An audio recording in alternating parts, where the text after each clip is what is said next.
Assalamualaikum warahmatullahi wabarakatuh. Bismillah, alhamdulillah, wala haula wala quwata illa billah. Mudah-mudahan teman-teman semuanya sehat walafiat, diberikan kemudahan dalam setiap urusan, diluaskan rezekinya oleh Allah SWT. Masih dalam suasana pagi di Masjidil Haram sembari menunggu syuruk, ya, menunggu sholat sunnah syuruk. Alhamdulillah berkesempatan iktikaf di Masjidil Haram. Mudah-mudahan juga sahabat semua bisa umroh bersama keluarga, bisa beribadah di tanah suci Madinah dan juga Makkah ini, ya. Sahabat yang dirahmati Allah, kita harus selalu bersyukur kepada Allah, dan harus selalu mengokohkan hati kita, meneguhkan hati kita, dan senantiasa kita bersyukur atas segala karunia yang Allah sudah berikan, dan namun juga harus bersabar apabila kita mendapatkan ujian-ujian dari Allah Subhanahu wa taala. Jadi kita harus terus belajar mengokohkan hati, ya, mengokohkan hati layaknya kemarin kita di kesempatan sore itu jalan-jalan ke sekitar Mekah. Ada Jabal Nur, ada banyaklah, ya, karena memang di Mekah ini kan juga banyak gunung-gunung, ya, deretan gunung-gunung. Intinya bahwa kita harus belajar seperti kokohnya gunung, ya. Bahwa gunung itu begitu kokohnya, begitu luar biasa, yang oleh Allah memang dibuat sebagai fungsi pasak atau paku, ya, supaya bumi ini tidak mudah bergoncang. Artinya bahwa kita pun juga demikian. Dalam hidup ini seringkali kita mengalami goncangan-goncangan karena satu masalah. Masalah ini seringkali membuat goncangan. Bahkan ada yang nggak sabar. Ada yang kemudian akhirnya dia merasa bahwa hidupnya sudah selesai karena satu masalah. Ada yang bunuh diri gara-gara punya hutang. Ada yang bunuh diri gara-gara putus cinta. Ada yang kemudian bunuh diri gara-gara dikhianati misalnya. Macam-macam hal, banyak sekali. Banyak orang yang nggak sabar dengan masalahnya. Banyak orang yang merasa nggak kuat dan merasa bahwa dirinya paling berat menghadapi masalah sehingga mengakhiri hidup. Jangan, ya sahabat, ya, jangan seperti itu. Jangan sekali-kali kita punya pikiran mengakhiri hidup. Kita semua akan mati, ya, kita semua akan kembali kepada Allah Subhanahu wa taala, dan harus kembali dalam kondisi yang baik-baik, ya, husnul khatimah lah bahasanya, ya. Jadi jangan kembali kepada Allah dalam kondisi memaksakan diri, ya, yaitu bunuh diri.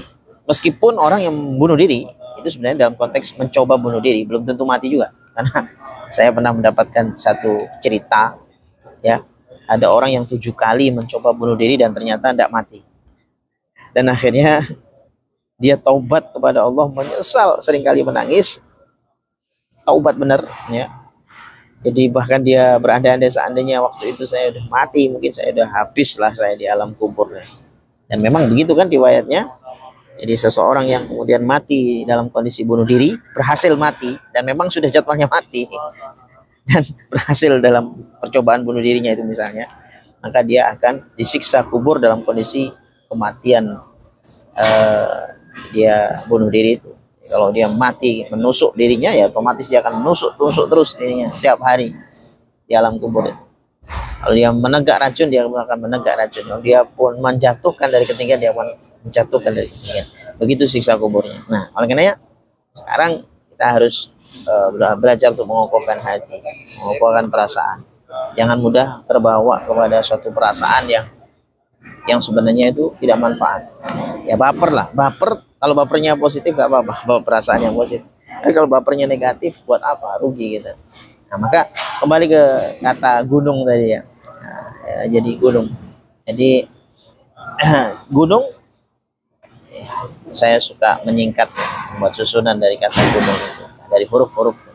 Di G-nya kita gembira karena dengan karunia Allah. Nah, itu cara mengokohkan hati kita adalah gembira. Orang kalau sudah gembira, ya, gembira dengan karunia Allah, ini artinya bersyukur sebenarnya. Maka niscaya dia akan kokoh, kuat, ya. Ada masalah apa dihadapi dengan gembira. Gembira ini bukan berarti nggak sedih, ya, ada sedihnya, tapi kesedihannya kalah oleh kegembiraannya dia. Karena apa? Dia bersyukur. Karena Allah dirasa bahwa tidak ada satupun yang ada yang dihadapi, dia jalani, semuanya itu adalah karunia Allah.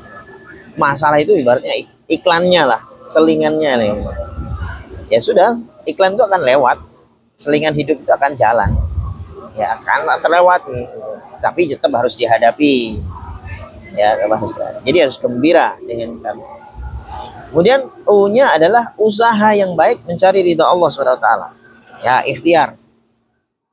Nggak boleh kemudian kita nggak usaha, ada masalah nggak ada usaha, ya masalahnya ya tetap aja.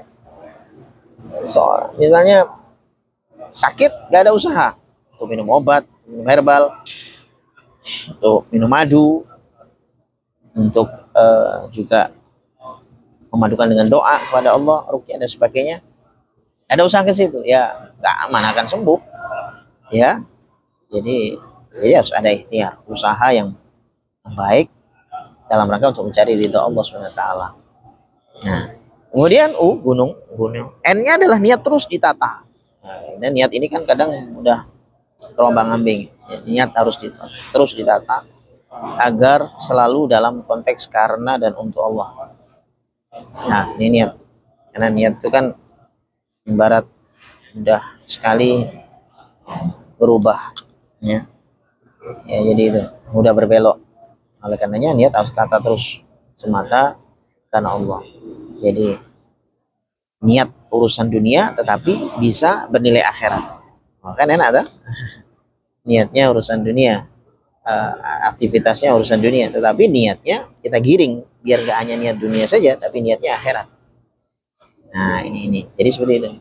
Nah, maka apa tadi? Ditata terus agar karena dan untuk Allah SWT.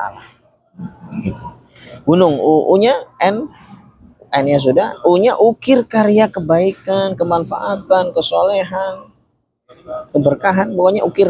Kita ini memang disuruh berkarya kebaikan. Ya, ini ya salah satunya saya buat konten seperti ini, konten dakwah ya, karena nggak mungkin mengumpulkan sahabat di satu masjid tertentu gitu. Kalaupun ada mungkin ya itu majelis taklim kan gitu ya. Ini barangkali juga sebagai perwakilan di era modern, era sekarang ini majelis taklim online gitu. Ya, jadi majelis taklim online. Jadi ada yang bisa berupa tulisan, ada yang bisa berupa audio seperti ini, ada audio visual misalnya seperti ini. Nah ini ya barangkali bisa menjadi satu karya kebaikan, karena berusaha untuk sebenarnya nasihat itu untuk diri saya sendiri gitu ya. Jadi saya sendiri, dan bonusnya mungkin juga sahabat bisa mendengarkan, kalaupun ada manfaat diambil, kalaupun ternyata keterangan saya ini ada satu kesalahan ya abaikan saja ya gitu. Kemudian gunung, NG-nya adalah ini dia, ngaji tanpa bosan tiap hari agar diri kita ini aji ya, aji itu mulia di hadapan Allah, ya. Jadi kita menggembleng diri kita ini agar supaya aji, agar supaya mulia di hadapan Allah. Ya, dari awalnya kita ini awalnya orang aji, awalnya kita ini gak aji, tapi kita pengen menjadi pribadi yang aji, yang mulia. Nah, oleh karenanya berusaha untuk terus istiqomah ya ini. Jadi ini ya sahabat ya. Jadi makanya jadilah sekokoh gunung tadi. Ya, jadilah sekokoh gunung. Sebagaimana sudah saya jelaskan, maka insya Allah kalau kita sudah berupaya belajar jadi sekokoh gunung ya, sebagaimana uraian yang saya jelaskan tadi, mudah-mudahan kita bisa benar-benar kokoh seperti layaknya ya, insya Allah. Mudah-mudahan bermanfaat dan terus gembira, terus berbahagia, terus semangat di jalan kesolehan, dan terus bikin karya kebaikan. Ya. Assalamualaikum warahmatullahi wabarakatuh.